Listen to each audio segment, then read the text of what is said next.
Why does she live in your chest long after she has left your life? Stay, because this isn't about her, not really. This is about the part of you that still kneels at an empty altar, waiting for a goddess who was never coming back. And if you've ever wondered why the memory of her still burns, even after the fire is gone, this may explain the ache you've carried for years. It begins quietly. A name, a scent, a smile that cracks the armor of your ordinary days. She enters your story not as a person, but as an event, like lightning striking dry earth. Suddenly, the air feels charged, the mundane dissolves, and something in you whispers, there you are. But here is the first cruelty of the psyche. What you recognize in her is not her, it is you. It is your forgotten self, the part buried beneath years of compromises and wounds, projected onto her face like sunlight through stained glass. Jung called this the Anima, the inner feminine within every man.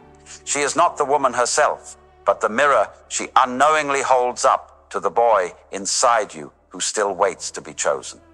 This is why she feels cosmic, why no logic can explain why you crave her, because the ache is older than her name. It belongs to the little boy who learned that love was something you had to earn.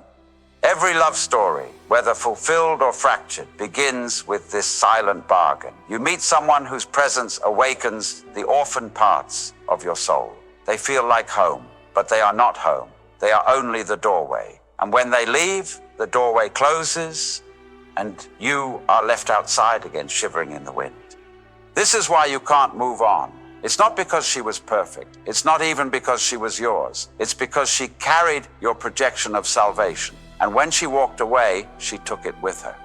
Do you see it yet? The wound beneath the longing, that constant whisper, if I can win her back, I will finally be whole. But you won't, because the wholeness you seek was never hers to give. It has been buried in your own unconscious all along, guarded by shadows you've spent a lifetime avoiding. There is a reason memory feels sharper at night. When the world quiets, the ghosts return. You lie there replaying the moment she laughed, the way her eyes shifted before she said goodbye, the texts you should have sent, the things you should have said. This looping torment is not random. It is the psyche's desperate attempt to rewrite the moment you were abandoned, not just by her, but by every face that left you before her. And yet here lies the cruel paradox. The harder you clutch the memory, the further peace escapes you. Because longing is not love. Longing is attachment to a ghost. The Stoics knew this ache well. Marcus Aurelius wrote, "You have power over your mind, not outside events. Realize this, and you will find strength." But the modern heart resists this wisdom. It clings. It personalizes. It says, she was mine. She belonged to me. And now I am empty without her. But were you ever full, or did she merely illuminate the hollow? Imagine this. The man you are now is not the man she knew. He has been built in the ruins of what she left behind. He carries questions she never answered, rage she never witnessed, softness she never nurtured. And somewhere deep inside, he still waits for her to see this version, the one who finally became enough. But listen carefully. That is still the boy, still kneeling, still begging to be seen. And here begins the descent. The truth you must face is that the love you chase is not the woman, but the reflection of your own unmet longing. She was never the cure, she was the trigger. And until you confront the shadow that aches beneath her image, every new woman will carry her face. There is freedom beyond this, but it demands a death, not of her memory, but of the illusion she represented. Can you bear that death? Because everything you've been running from waits there. The first time you see her after she leaves, or worse, when you see her only in memory, there is a silence, louder than any scream, not the silence of absence, but of confrontation. The psyche recoils, whispering, no, not this again. Yet here you are, haunted, hollowed, obsessed, not with her body, but with the way she seemed to complete. But beneath the longing hides something darker, a figure you rarely meet, the shadow. Jung warned, of this silent companion. The part of you you exile, deny, and pretend is not yours. The part that aches with jealousy, simmers with rage, trembles with inadequacy. When love dissolves, the shadow rises, not because she betrayed you, but because she revealed you. And what she revealed was uncomfortable. The truth, you wanted her to rescue you, to make you feel chosen, masculine, significant. You imagined she could erase every doubt carved into you by years of quiet suffering.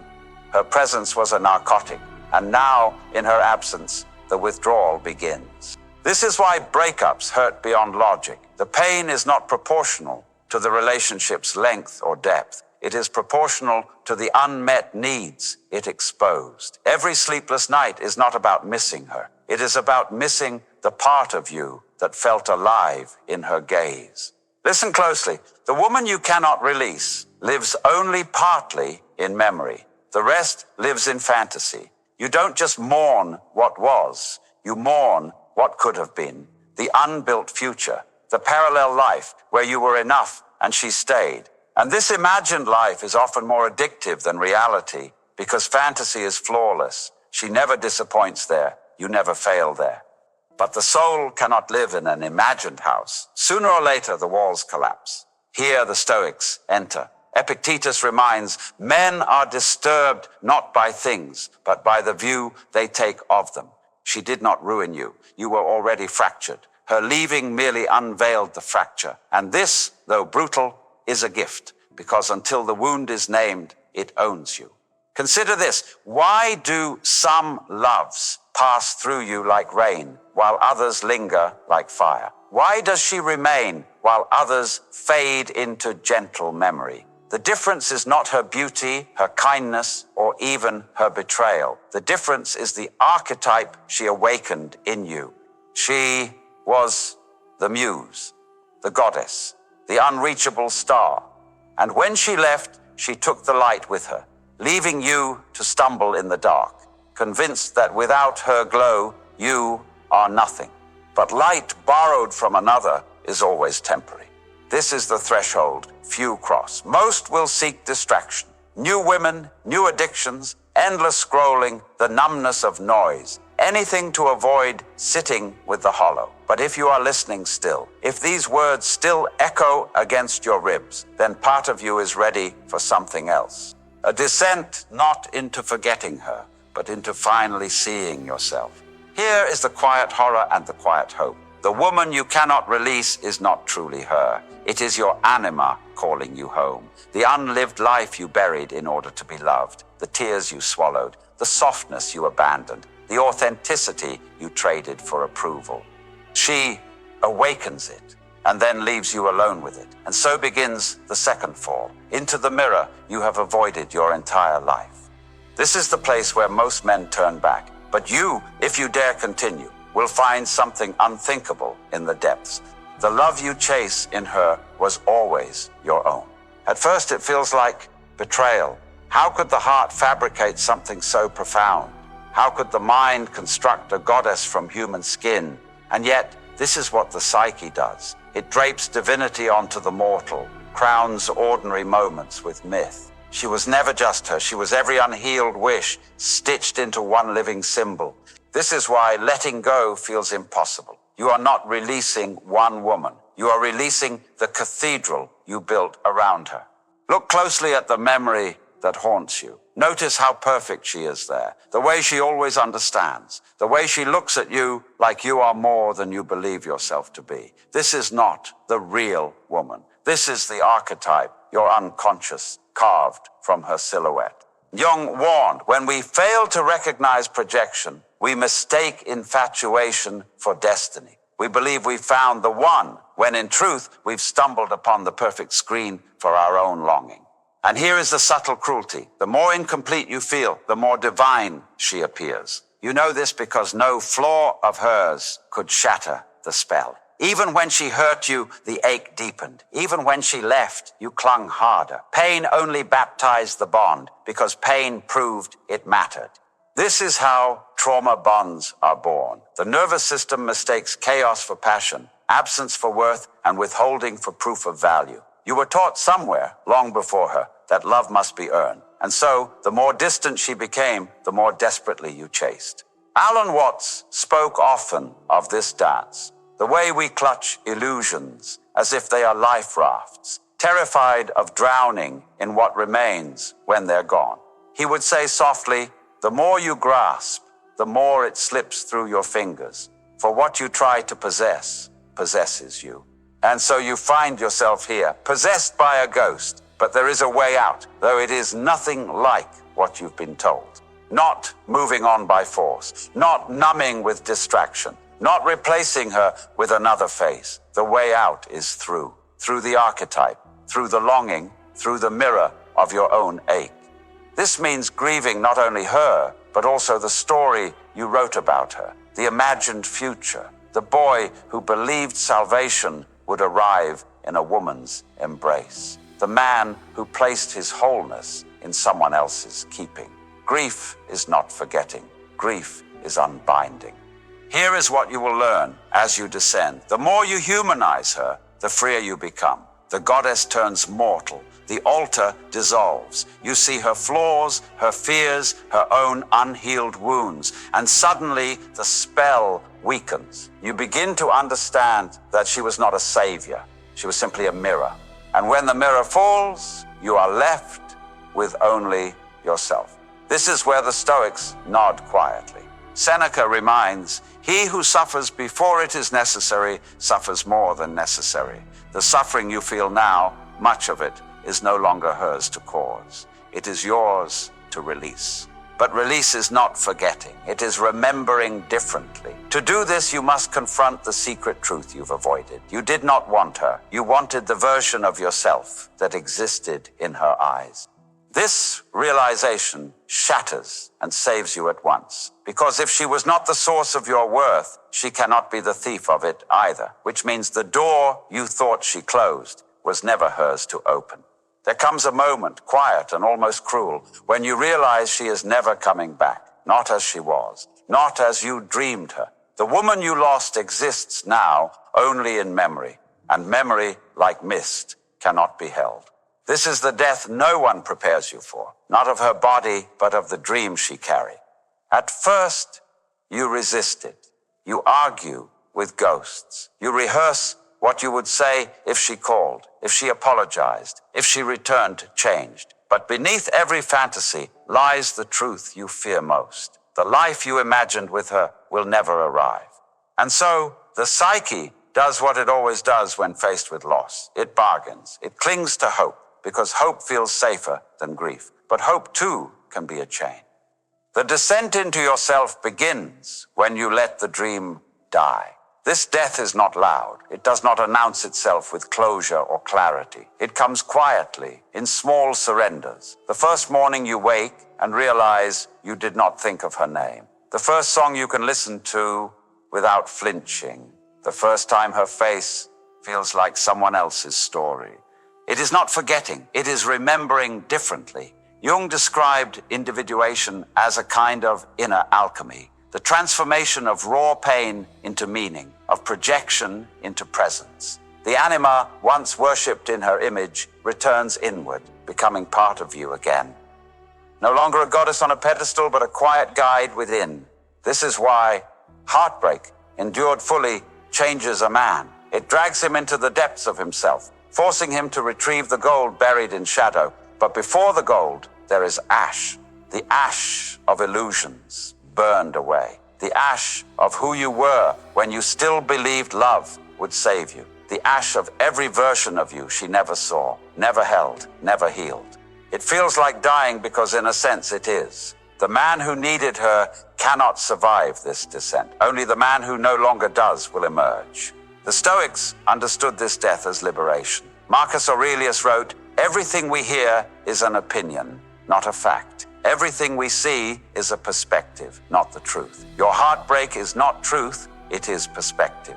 Change the perspective and the pain transforms." The truth is not that she was perfect. The truth is not that you failed. The truth is simply this: you projected your unlived life onto her, and she carried it until she could not. And so the task is not to erase her, but to reclaim yourself. This is why time alone will not heal you. Time numbs, distracts, softens edges, but it does not integrate. Integration requires witnessing the part of you that begged to be saved. It requires holding him, the boy, the shadow, with the love you once begged from her.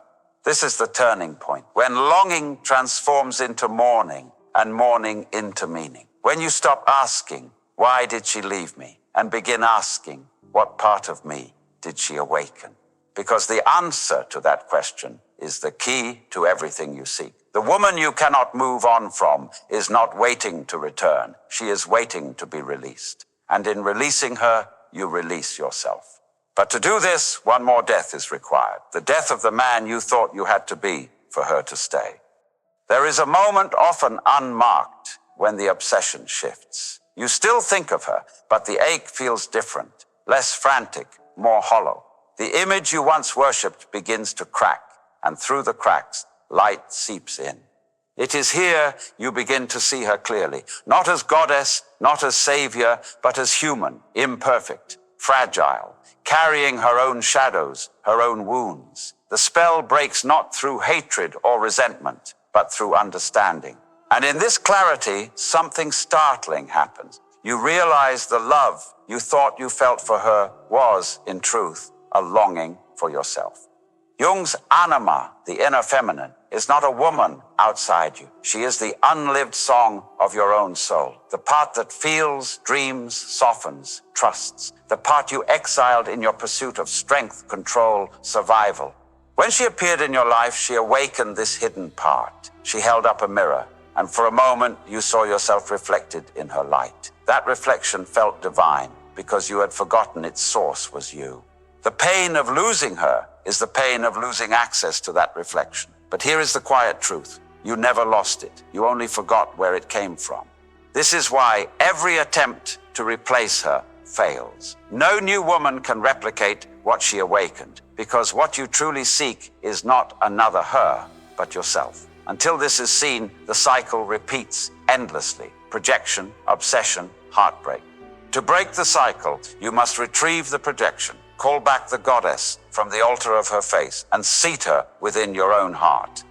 Alan Watts called this a dance of opposites, the merging of masculine and feminine within, the collapse of illusion between me and other. He would say, you do not find completion in another person. You realize you were never incomplete. The Stoics echo this in their silence. Epictetus reminds, no man is free who is not master of himself. The mastery is not control, it is union. It is no longer chasing the reflection in another, but embodying the light it revealed.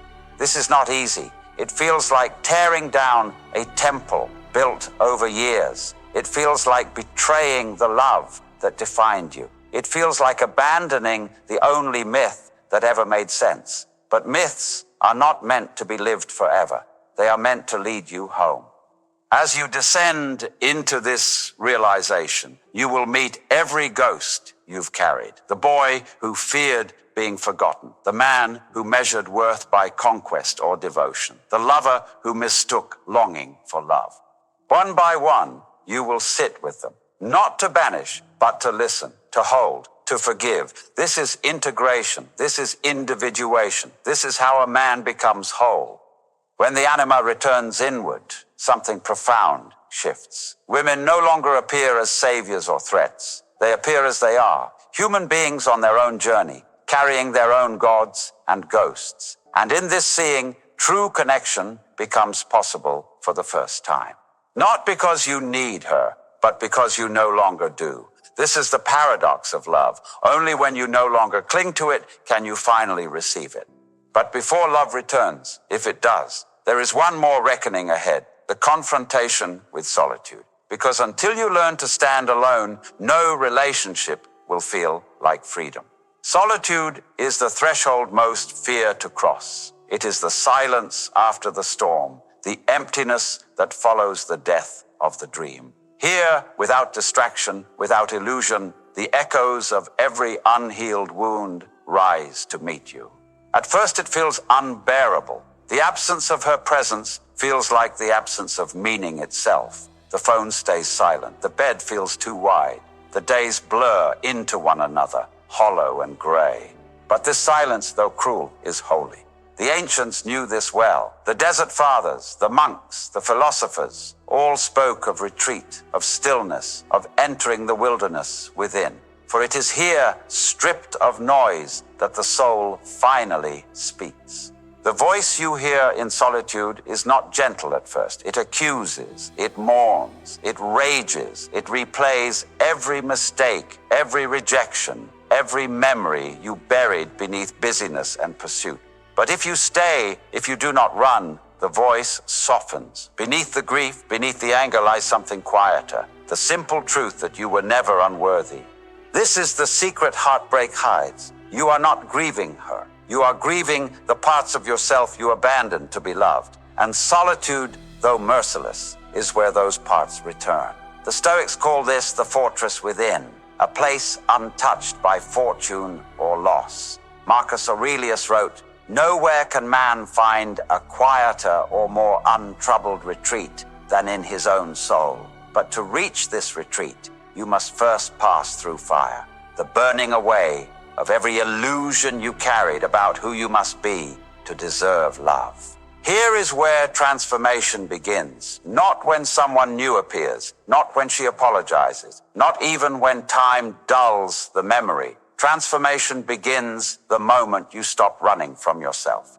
Alan Watts described this as falling backward into life, releasing the illusion of control and trusting the current that carries you. Love, loss, longing, all part of the same river. When you resist, you drown. When you surrender, you float.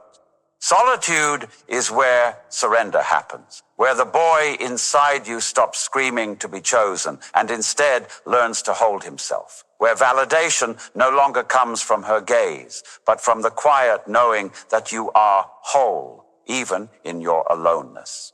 This does not mean you stop loving.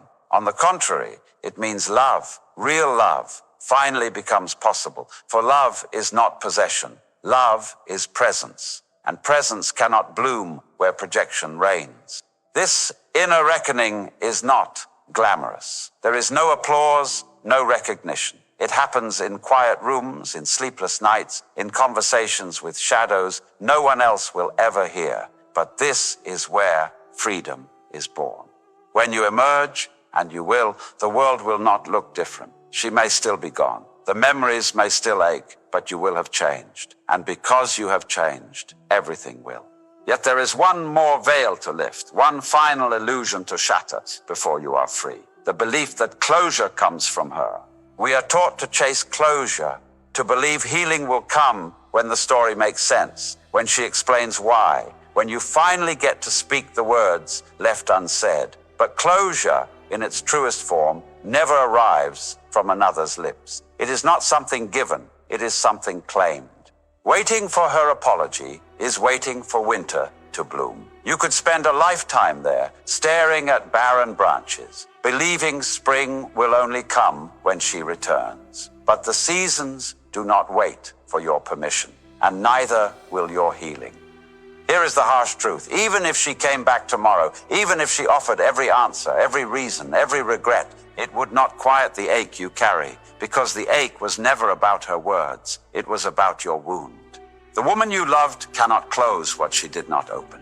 Jung understood this deeply. The unconscious projects outward what it cannot face inward. We demand explanations from others that we secretly owe ourselves. We want them to name the wound so we don't have to feel it. But true closure is not understanding why she left. It is understanding why you stayed, why you clung, why you placed your worth in her hands. Only then does the pattern break.